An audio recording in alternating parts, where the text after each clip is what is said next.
2026년 여러분에게 이루어졌으면 하는 절박한 기대가 있다면 그것을 주님께서 이루어 주시기를 간절히 축복합니다.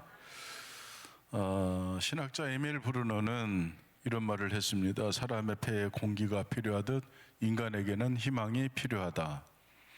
여러분에게 희망이 있기를 간절히 바랍니다. 지금 현재 상황이 어떻든 그것을 이겨낼 수 있는, 잠재울 수 있는, 뛰어넘을 수 있는 희망이 여러분에게 있어야 합니다.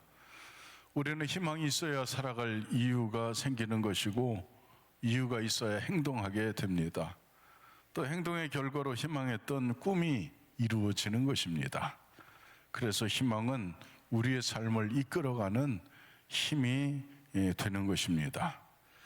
여러분에게 그 생활의 삶을 이끌어가는 그 희망이라고 하는 동력이 여러분에게 충만하기를 간절히 축복합니다. 간절한 희망을 갖고 있는 사람은 그 희망을 성취하기 위해서 용기를 발휘하게 됩니다. 꿈을 이루기 위해서 꿈에 도전할 때 용기가 생기는 것입니다. 그래서 희망을 용기의 셈이라고 할 수 있는 이유가 여기에 있습니다. 세상의 사람들이, 여러분이 아니고 세상 사람들을 이야기합니다. 세상의 사람들이, 믿음 없는 사람들이, 그리스도 밖에 있는 사람들이 세상을 살아가면서 여러 가지 면에서 힘과 용기를 얻으려고 하는데 그 가장 기본적인 것이 물질입니다. 돈. 그들은 돈에서 힘을, 그리고 그 돈에서 용기를 찾으려고 합니다. 그래서 돈이 떨어지면 맥이 빠진 것처럼 보이고, 돈이 좀 있으면 어깨가 쑥 올라가고 그렇습니다. 여러분도 그렇습니까? 여러분은 삶의 희망, 꿈, 용기, 그것을 돈에서 찾는 그런 사람과는 좀 다를 것이라고 저는 믿고 싶습니다. 돈은 죽을 사람도 살린다, 이런 말이 있듯이 돈의 위력은 참으로 대단합니다. 그런 대단한 힘을 가진 돈에 여러분은 다시 한번 이 시간 생각해 볼 수 있기를 바랍니다. 그런가 하면 돈보다 힘 있는 것이 있는데 그것을 우리는 지식이라고 말할 수 있습니다. 지식은 아주 강력한 능력입니다. 사물의 가치를 읽을 수 있는 능력이 지식에 있습니다. 어느 분이 저에게 차를 대접했습니다. 아주 막사발, 아주 볼품없는 정말 투박한 막사발 2개를 내놓고, 목사님, 하나는 1,000만 원짜리고 하나는 600만 원짜리입니다. 목사님, 얻은 것으로 어느 것에 드실지 목사님 한번 그것을 정해보시기 바랍니다. 제가 정말 1,000만 원짜리 같은 막사발을 집었습니다. 그리고 여기다 주십시오. 그랬더니 그분이 하신 말씀이, 목사님, 이거 600만 원짜리입니다. 제 눈에는 1,000만 원짜리 같이 보였는데 전문가는 그것이 아닌 거죠. 여러분은 사물을 읽어낼 수 있는 능력이 있습니까? 사물을 읽어낼 수 있는 능력만 있어도 그 사람은 많은 것을 추월하면서 많은 것을 누리며 살 수 있습니다. 아는 것은 힘입니다. 또 배워야 살기도 합니다. 모든 사람들이 인류대학을 가고 학위를 따려고 하는 이유가 어디 있습니까? 그것은 지식이 힘이기 때문에 그렇습니다. 지식이 희망을 이루는 데 있어서 필요한 힘으로 작용하기 때문에 우리는 배우려고 하고 더 많이 우리는 익히려고 하는 것입니다. 그런데 여러분, 중요한 것이 있습니다. 돈과 지식이 절대 가치에는 미치지 못한다는 데 있습니다. 돈과 지식은 절대 가치가 아닙니다. 돈과 지식은 상대 가치입니다. 우리가 살아가면서 돈이 필요하고 지식이 하나의 수단이 될지는 모르지만 그것을 목적으로 삼게 되면 방향을 잃는 인생이 되고 마지막에 서게 될 것은 허무한 벼랑 끝에 서게 되는 것입니다. 아멘. 그래서 돈도 지식도 인생에 필요한 수단일 뿐입니다. 수단은 목적이 될 만큼 중요하지 못합니다. 그래서 올바른 목적만이 인생을 이끌 수 있는 희망이 되는 것입니다. 잠언서 3장 6절에 보니까 너는 범사의 그를 인정하라. 그리하면 내 길을 지도하시리라. 너는 범사의 그를 인정하라. 여기서 그는 누구입니까? 그는 돈입니까? 그는 지식입니까? 그는 도대체 누구입니까? 여러분에게 있어서 그는 누구입니까? 여러분이 범사에 인정할 그는 누가 되는 것입니까? 우리에게 있어서는 하나님이 그입니다. 그분은 하나님이십니다. 피조물인 인생의 궁극적인 목적은 오직 창조주 하나님, 구원자 예수, 그분이 아니겠습니까? 그러니 우리에게 있어서 목적은 하나님이십니다. 영원히 변하지 않는 그분, 영원히 흔들리지 않는 실체, 변하지 않는 진리, 오직 창조주 하나님 예수 그리스도 그분입니다. 그러니 여러분은 오직 그분을 목적으로 삼고 승리할 수 있기를 바랍니다. 여러분이 바라고 원하는 기대는 바로 그곳에 닿아 있어야 합니다. 하나님께 그리고 주님께 닿아 있어야만 그 기대가 온전한 기대가 될 줄 믿습니다. 오늘 우리에게 말씀하고 있는 본문의 사도 바울은 지금 현재 감옥에 갇혀 있는 상황입니다. 그런데 이 감옥에 갇혀 있는 바울, 감옥에서 고통받고 있는 자신의 절망스러운 상황에 대해서 바울은 한 말씀도 언급하지 않습니다. 분명 그는 어려운 상황이었고 고통받는 상황이었지만 그런 문제에 대해서 그는 언급하지 않습니다. 오히려 아주 당당하게 이렇게 고백하고 있습니다. 나는 간절한 기대와 소망을 따라 살고 있습니다. 아멘. 감옥에서 묶인 자가 기대와 소망을 따라 살고 있다는 것입니다. 이것이 사도 바울을 담대하게 했고 그의 용기가 되었습니다. 사도 바울은 지금 옥중에서 간절한 기대와 진지한 소망을 말하고 있는 것입니다. 그렇다면 사도 바울이 가졌던 기대와 소망은 무엇이었습니까? 두 가지 말씀드리는데 첫째는 구원의 확신입니다. 빌립보서 1장 19절에 이것이 너희의 간구와 예수 그리스도의 성령의 도우심으로 나를 구원에 이르게 할 줄을 아는 고로, 이것이 19절에서 말씀하고 있는 이것이라고 하는 것은 복음 전파를 말하고 있습니다. 바울 사도에게 있어서의 목적은 복음 전파입니다. 생명 구원입니다. 예수 그리스도의 뜻을 전하는 것입니다. 예수 그리스도의 뜻이 바울의 목적입니다. 여러분의 목적도 이에 이르기를 간절히 원합니다. 복음 전파로 인한 기쁨, 많은 사람이 복음을 듣고 구원을 얻었다고 하는 사실, 그뿐 아니라 더 나아가서는 나도 구원을 얻었다고 하는 자신의 구원도 믿는 말입니다.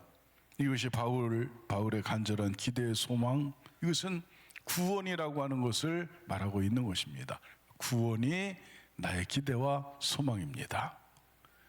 구원의 주 되시는 하나님과 영원히 함께하기 위해서 부끄러움 없는 삶을 바울은 살고자 했습니다. 그러나 여러분도 부끄러움 없는 삶을 금년 안에 살 수 있기를 축복합니다.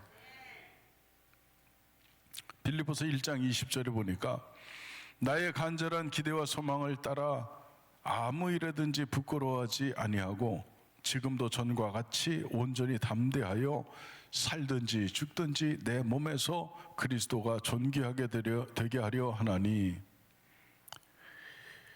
바울 사도는 복음에 대한 담대함을 위해서 주님께서 거는 기대와 소망을 이루기 위해서 어떤 것을 하더라도 부끄러움이 없기를 간절히 바랬습니다. 기대와 소망이 있는데 하는 행동이 부끄러우면 설 자리를 잃게 되는 것입니다. 그러나 여러분도 기대와 소망이 있다면 여러분의 삶을 아름답고 복되게 가져갈 수 있기를 축복합니다. 길림성 화룡현 명동촌에서 출생한 사람이 있습니다. 윤동주죠. 윤동주. 그곳을 가본 적이 있습니다. 윤동주 시인이 다녔던 명동교회를 들어가 보고 그곳에 앉아봤습니다. 작은 교회였고 낮은 교회였는데 그 안에서 신앙의 사람들이 모여 있었고 그곳에서 하늘을 우러러 한 점 부끄러움 없기를, 죽는 날까지 하늘을 우러러 한 점 부끄러움 없기를. 입새이는 바람에도 나는 괴로워했다. 윤동주라고 하는 믿음의 사람은 그 시대, 암울한 시대, 민족이 나라를 잃고 민족이 방황하는 그때에 하나님을 바라보면서 입새이는 바람에도, 성령의 작은 떨림에도 나는 괴로워했습니다. 한 점 부끄러움 없기를 위해서 죽는 날까지 그는 그렇게 살았습니다. 아멘. 하늘의 별처럼 빛나는 그의 시는 그의 삶을 우리에게 이야기하고 있는데, 여러분의 기대의 수준이 여기에 이르면 안 되겠습니까? 우리의 기대의 수준은 여기에 미치면 안 되겠습니까? 그리스도인이라고 완전할 수는 없습니다. 그러함에도 불구하고 주님의 사람은 기도하며 하나님 앞에 부끄러움 없기를 소망해야 합니다. 이것이 우리의 기대와 소망이 되어야 합니다.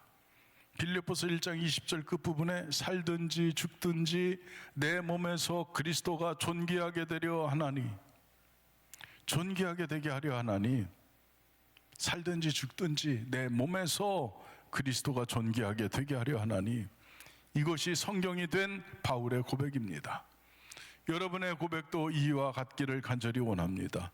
살아도 죽어도 그리스도가 존귀하게 되도록 해야 합니다. 그리스도의 이름이 높아지는 것, 이것이 바울의 기대요 소망이었습니다. 오늘 우리의 간절한 기대와 소망도 구원을 이루는 것이 되어야 하겠습니다. 세상을 살아가면서 얻을 것, 바랄 것 많지만 궁극적인 것은 구원입니다. 그러니 여러분, 이 금년 한 해 구원을 이룰 수 있기를 바라고, 구원을 전할 수 있기를 바라고, 구원의 열매가 풍성할 수 있기를 축복합니다. 두 번째는 믿음의 소망입니다. 빌립보서 1장 21절에 보니까 이는 내게 사는 것이 그리스도니 죽는 것도 유익함이라. 내게 사는 것이 그리스도니 죽는 것도 유익함이라. 우리들이 스스로를 알고 있지만 우리들 성도로서 살아가는 믿음의 생활에도 사실 거품이 존재합니다. 초대교회 성도들, 안디옥 교회 성도들은 그들이 말한 대로 실천하는 삶을 살았기 때문에 이웃으로부터 그리스도인이라는 복된 이름을 얻었습니다. 사도행전 11장 26절에 보면 만남에 안디옥에 데리고 와서 둘이 교회에 1년간 모여 있어 큰 무리를 가르쳤고, 제자들이 안디옥에서 비로소 그리스도인이라 일컬음을 받게 되었더라.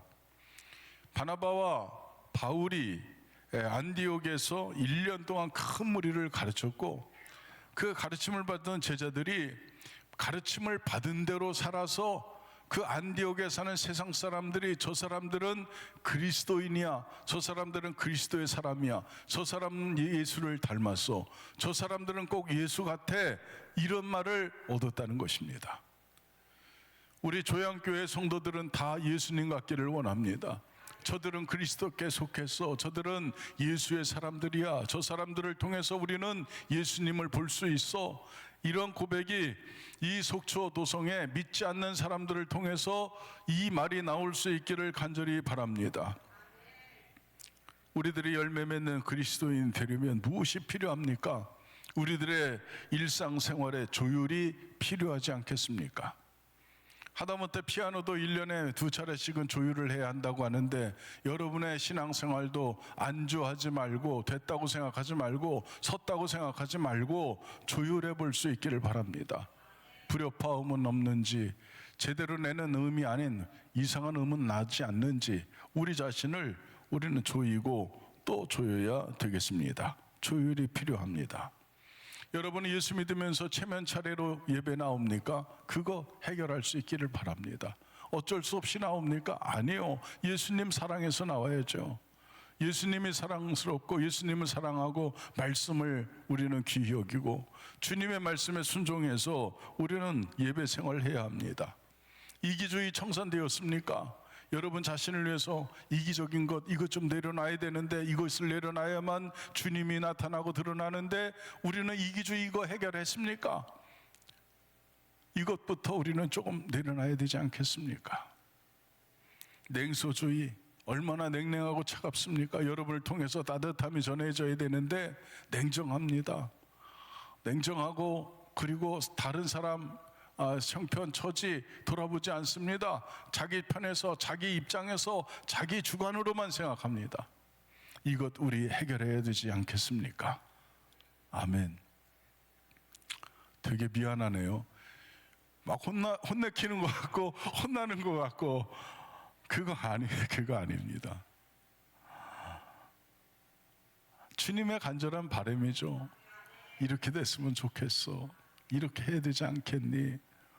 이렇게 가야 되지 않겠어? 그런 주님의 따뜻함인데, 이 모진 사람을 통해서 나오니까 이게 꼭 혼내키는 것처럼 들릴까봐 그게 좀 염려가 됩니다.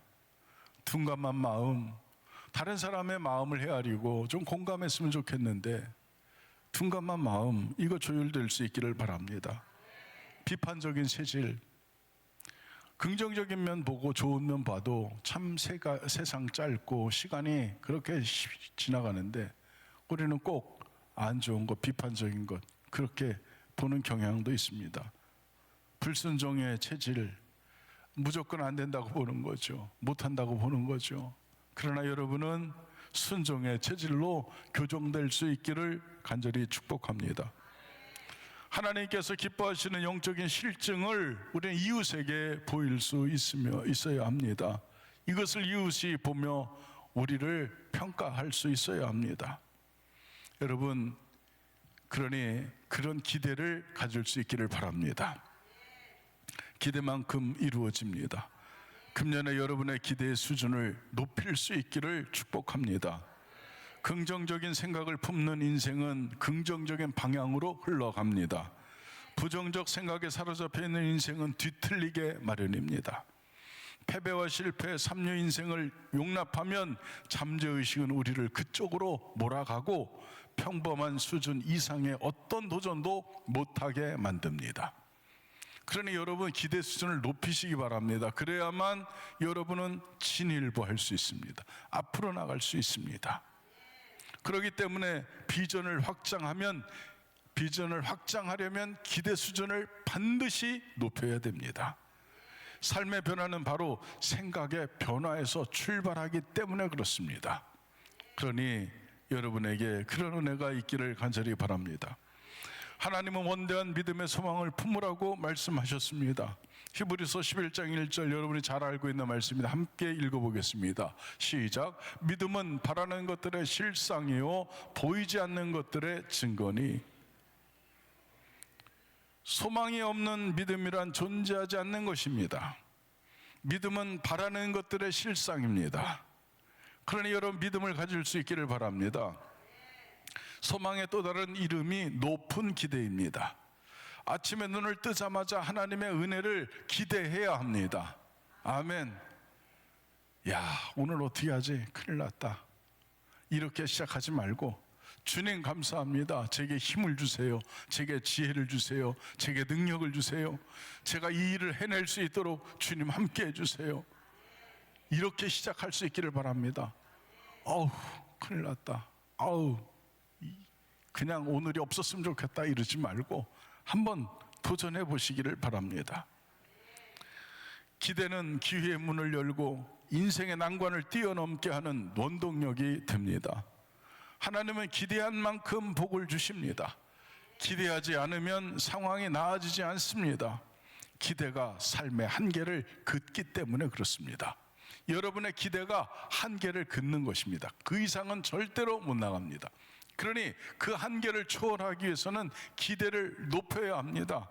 어쩔 수 없습니다. 기대를 높이시기 바랍니다. 안 되면 한번 되도록 한번 해보시기 바랍니다. 든든한 하나님 계시지 않습니까? 무한한 능력을 가지신 그분이 계시지 않습니까?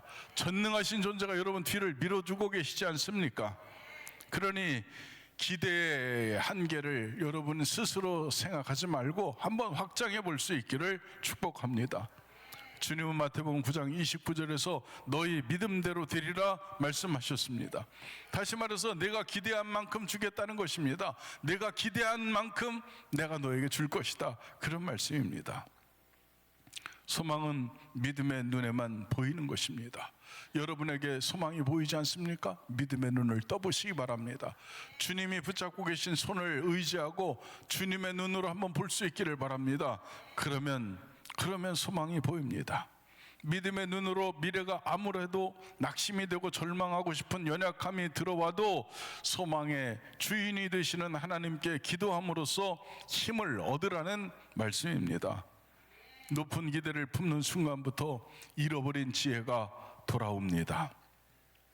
기대를 갖게 되면 그 기대를 이루기 위해서 내가 그 일을 어떻게 하면 이룰 수 있을까, 이것을 생각해 보면 내가 어떻게 하면 되지, 어떻게 하면 되지, 어떻게 하면 이룰 수 있지, 이것을 생각하다 보면 주님께서 지혜의 문을 열어주시는 것입니다. 아, 그렇게 하면 되겠구나, 그렇게 하면 되겠구나, 지혜가 열리는 것입니다. 여러분의 기대를 높이는 순간부터 실패의 원인을 깨닫게 됩니다. 왜 그때는 못했을까? 왜 그때는 안 됐을까? 그때 생각이 나는 것입니다.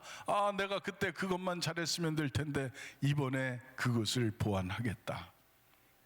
실패의 원인을 깨닫게 되는 것입니다. 그리고 높은 기대를 품는 순간부터 아낌없이 베푸시는 하나님의 선하심이 나를 지배하기 시작합니다. 그러니 기대를 높이시기 바랍니다. 마음에 기대하는 대로 행동이 나타납니다. 긍정적이고 순수하고 멋진 생각을 품어볼 수 있기를 바랍니다. 구겨지고 찌그러지고 그리고 뚫어지고 깨진 그런 생각이 아니라 여러분은 긍정적이고 순수하고 멋지고 든든한 생각을 여러분 품어볼 수 있기를 간절히 바랍니다. 보는 것이 얼마나 중요한지 아십니까? 보는 것이 너무나도 중요합니다. 선지자 엘리야는 수많은 기적을 행했습니다. 제자 엘리사는 기적의 현장에 어김없이 따라다녔습니다. 하나님의 부르심을 앞두고 엘리야가 무엇을 원하는지 엘리사에게 묻자 엘리사는 지체 없이 대답했습니다. 열왕기하 2장 9절에 보니까 건너매 엘리야가 엘리사에게 이르되 나를 내게서 데려감을 당하기 전에 내가 내게 어떻게 할지를 구하라. 엘리사가 이르되 당신의 성령 역사하시는 역사가 갑절이나 내게 있게 하소서 하는지라. 선생님보다 내게 성령의 영감이 갑절이나 임하기를 원합니다. 이렇게 이야기한 것입니다. 그때 엘리야가 기대하는 제자에게 엘리사야, 정말 어려운 것을 요구하는 거구나. 하지만 내가 내 곁을 떠날 때 내가 나를 보게 되면 내 소원이 이루어질 것이다. 아멘. 내가 너를 떠날 때 네가 나를 보면 내 소원, 갑절의 영감이 이루어질 것이다. 이렇게 말했습니다. 여러분, 엘리야는 어떻게 떠났습니까? 회오리 바람이 엘리야를 들어올렸고 불말과 불병과가 엘리야를 데리고 하늘로 가버렸습니다. 아멘. 놀라운 역사였습니다. 불같은 성령의 역사였습니다. 바람 같은 성령의 역사를 지금 엘리사가 눈으로 본 것입니다. 하나님의 역사가 이렇게 엄청나구나, 그것을 본 것입니다. 본 순간 엘리사에게 성령의 강력한 감동이 온 것입니다. 여러분도 보시기 바랍니다. 놓치지 말고 보시기 바랍니다. 성령의 역사를 놓치지 말고 보시기 바랍니다. 앞서가는 믿음의 선진들을 여러분은 놓치지 말고 볼 수 있기를 주님의 이름으로 축복합니다. 그래서 엘리야는 영적인 눈으로 끊임없이 요구하는 것입니다. 내 눈에 무엇이 보이는지 내게 와서 아뢰라, 보고해라.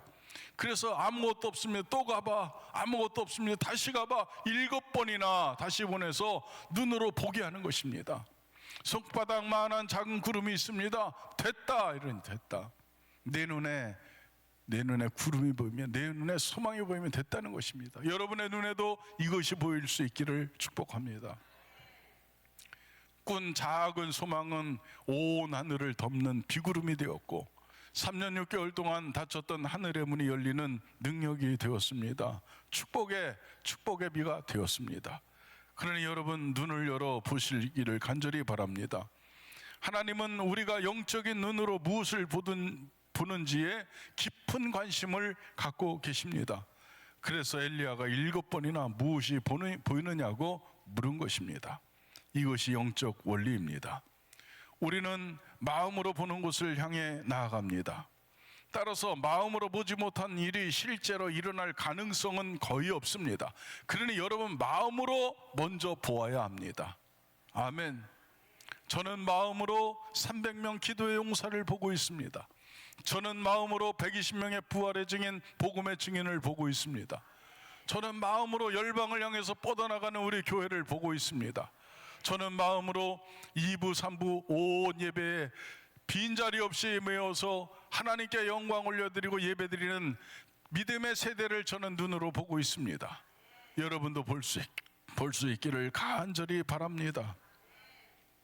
여러분은 마음으로 어떤 미래를 보고 계십니까? 하나님께서 함께 계시는 미래를 보시기 바랍니다. 여러분 혼자 외롭고 쓸쓸하게 걷는 미래가 아니라 하나님께서 함께 걸어가시는 미래를 볼 수 있기를 바랍니다. 불가능을 극복한 미래를 보고 지경이 확장되고 열매가 풍성한 미래를 볼 수 있기를 주님의 이름으로 축복합니다. 그러기 위해서 여러분 환경을 바꿔야 합니다.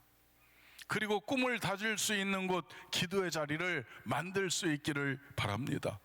믿음의 수준을 한 단계 끌어올릴 수 있는 자리가 우리에게는 필요한 것입니다. 여러분, 기도의 자리 꼭 만드시기 바랍니다. 아멘. 기도 몇 시간 합니까? 그러면 다 절망합니다. 기도 몇 초 하지요? 그러면 눈이 반짝반짝하고 여러분 몇 초, 몇 분 이 수준에서 이제 벗어나서 기도를 시간 단위로 한번 해보시기 바랍니다. 아멘. 기도의 자리를 만드시고 기도를 확장시키시고 기도를 길이를 한번 넓혀보시기 바랍니다. 그러면 놀라운 일들이 일어납니다. 지혜로운 자와 사귀면 지혜를 얻는 것처럼 믿음의 사람과 어울리면 오래지 않아서 믿음이 충만하게 됩니다. 그러니 우리 교회에서 믿음이 제일 좋은 사람이 누군가를 찾아보고 그 사람과 교제하기를 축복합니다. 비판적이고 부정적인 사람 가까이 할 필요 전혀 없습니다. 믿음의 사람을 만나시고 믿음의 사람과 교제하고 믿음의 사람, 믿음으로 앞서가는 사람이 어떻게 신앙생활을 하는지 그것을 보면서 여러분 신앙생활을 할 수 있기를 부탁합니다. 여러분, 혹시 상황이 여러분의 뜻대로 흘러가지 않더라도 주저앉지 말고 올바른 방향을 마음에 새기고 그 방향으로 끝까지 도전할 수 있기를 축복합니다. 그래서 기대의 수준을 높일 수 있는 여러분 되시기를 간절히 바랍니다. 무엇을 먹을까? 무엇을 마실까? 무엇을 입을까? 하지 말고 구원의 확신과 믿음의 소망이 여러분을 이끌어 승리의 자리에 세울 수 있기를 간절히 축복합니다. 기도하겠습니다. 아버지 하나님,